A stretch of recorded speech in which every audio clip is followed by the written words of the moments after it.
Salut ma famille, c'est Crony Atlas, j'espère que vous allez bien. Alors vous savez, depuis que le Maroc est qualifié en Coupe du Monde, il y a deux questions qui reviennent beaucoup, il y a deux questions qu'on me pose très souvent.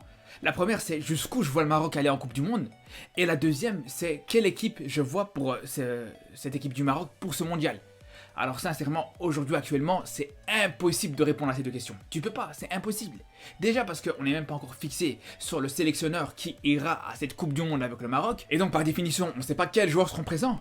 Et moi personnellement, justement, ce que j'aime le moins et ce qui m'inquiète le plus, c'est surtout le fait qu'il y a de plus en plus de blessés. Là vraiment, c'est le troisième joueur majeur de cette sélection marocaine qui se blesse.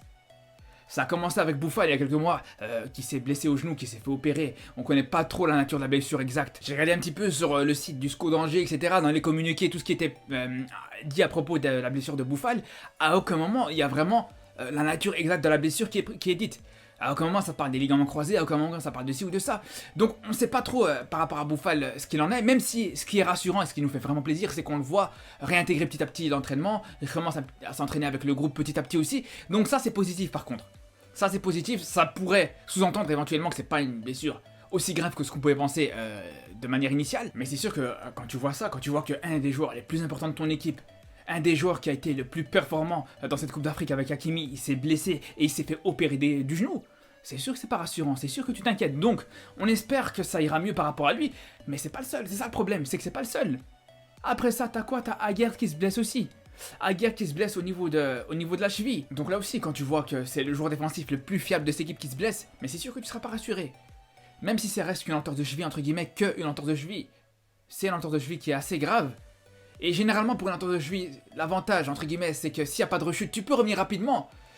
Mais moi, ce qui m'inquiète par rapport à ça, c'est plus le fait qu'il va devoir s'intégrer à ce nouveau club. Il va devoir, même à son retour de blessure, réussir à gagner du temps de jeu à West Ham. Et comme vous savez, en Première Ligue, c'est déjà très compliqué de s'imposer et de s'intégrer à ce championnat. Mais en plus de ça, quand tu commences avec une blessure, c'est super compliqué. Quand tu commences en ratant la préparation avec ton équipe, c'est vraiment très difficile. Donc là aussi, c'est sûr que ça commence à devenir hyper inquiétant. Mais vraiment, pour vous dire, le coup de massue, ça a vraiment été la blessure de Tissou Dali. Sincèrement, ça a vraiment été hyper compliqué d'entendre ça. On sait que Tissou Dali, ça a été l'attaquant, le numéro 9 marocain qui a été le plus en forme cette saison, celui qui a été le plus prolifique. Et même en sélection, on sait qu'on lui doit en grande partie cette qualification mondiale.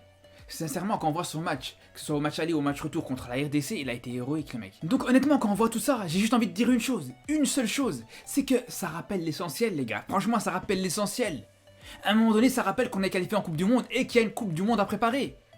Donc à un moment donné, j'ai envie de dire à la fédération, il faut se positionner une fois pour toutes. Je le dis et je le redis, il faut se positionner une fois pour toutes. C'est pas normal qu'encore aujourd'hui, le doute y plane autour du sélectionneur qui sera présent à ce mondial du côté marocain.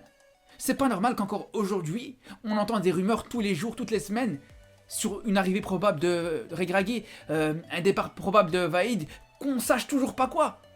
À un moment donné, quand tu vois tous ces problèmes-là, tous ces problèmes de blessures, ces joueurs qui seront éventuellement absents, mais on a besoin d'un sélectionneur qui sera là pour travailler, pour pallier à ces blessures-là. Donc à un moment donné, s'il faut virer Vaïd, virez-le, s'il faut le garder, gardez-le une fois pour toutes. Parce que ne venez pas me dire aujourd'hui que Regragui, qui n'est pas encore en position, qui n'est pas encore à son poste au sein de la sélection marocaine, qu'il est déjà en train de faire des recherches, qu'il est déjà en train de regarder qui va mettre pour remplacer éventuellement Tissou Dali ou Aguerd, etc. Ne me dites pas ça, c'est pas possible, j'imagine pas. Le mec il sort quand même d'une saison très éprouvante avec le WAC, lui-même il le dit, lui-même il disait qu'il avait besoin de repos après sa saison.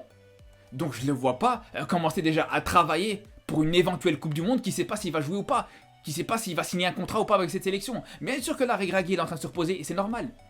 Mais tant qu'il n'aura pas signé et tant qu'il ne sera pas officialisé à ce poste de sélectionneur de l'équipe nationale du Maroc, mais c'est sûr que le travail va tarder à commencer à se mettre en place, c'est normal. C'est tout à fait normal. À un moment donné, c'est pour ça que je dis que franchement, je m'en fous. Je suis arrivé à un stade où je m'en fous complètement. Vaïd, Regragui, c'est même pas le plus important. C'est pas le plus important les gars. Moi je vous dis juste, je veux une chose, c'est qu'on soit fixé par rapport au sélectionneur qui sera présent dans cette Coupe du Monde.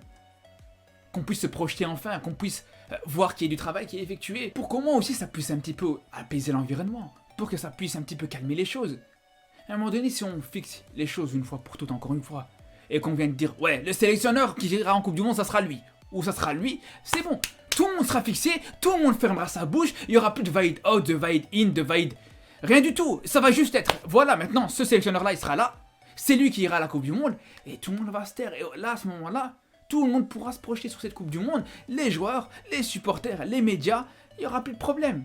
Parce qu'à un moment donné, après je fais pas de supposition, je fais rien du tout, mais même je me mets à la place des joueurs. Je me mets à la place des joueurs, ils savent. Voilà, ils voient cette ambiance autour de la sélection, ils voient cette situation qui est un petit peu négative. Mais c'est sûr que dans leur mental, ils peuvent aussi être un petit peu perturbés, c'est tout à fait normal. Comme vous savez, voilà, dans le football, chaque détail il compte, chaque détail il peut avoir un impact énorme sur une performance. Surtout pour une Coupe du Monde. Pour une Coupe du Monde, tu peux laisser aucun détail au hasard. Tu peux pas te dire, ouais, ça c'est pas grave, ou ça allait à la limite, ça fera l'affaire, même si tu prépares pas telle ou telle chose correctement. Non, pour une Coupe du Monde, je vous dis, tu dois tout préparer correctement, tu dois tout préparer de la meilleure manière possible. Et c'est pas moi qui le dis. Même Vaïd lui-même il le disait. Vaïd lui-même il le disait que chaque détail il compte et tu dois absolument rien laisser au hasard quand tu prépares une Coupe du Monde. C'est normal. À un moment donné, quand tu sais que tu as 3 ou 4 mois de ce mondial et que tu sais toujours pas s'attraquer le sélectionneur, ne me dis pas que cette situation est tout à fait normale. Ne me dis pas que c'est quelque chose qui est tout à fait banal et que c'est tout à fait raisonnable. C'est pas possible. C'est pas possible de rester comme ça. À un moment donné, c'est pour ça que je vous dis, j'espère vraiment qu'on sera fixé une fois pour toutes, c'est tout.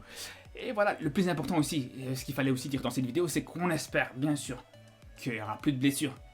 On espère que les joueurs blessés reviendront le plus rapidement possible, c'est vraiment tout ce qu'on peut leur souhaiter. Et voilà, de toute façon, on va suivre ça de très près. J'espère juste que la prochaine fois qu'on aura l'occasion de parler de ça, on sera totalement fixé sur l'avenir de cette sélection marocaine pour qu'on puisse enfin se projeter sur cette Coupe du Monde. Sur ce, comme d'habitude, je vous dis à ce soir à partir de 22 h sur Twitch et surtout d'ici là, prenez soin de vous.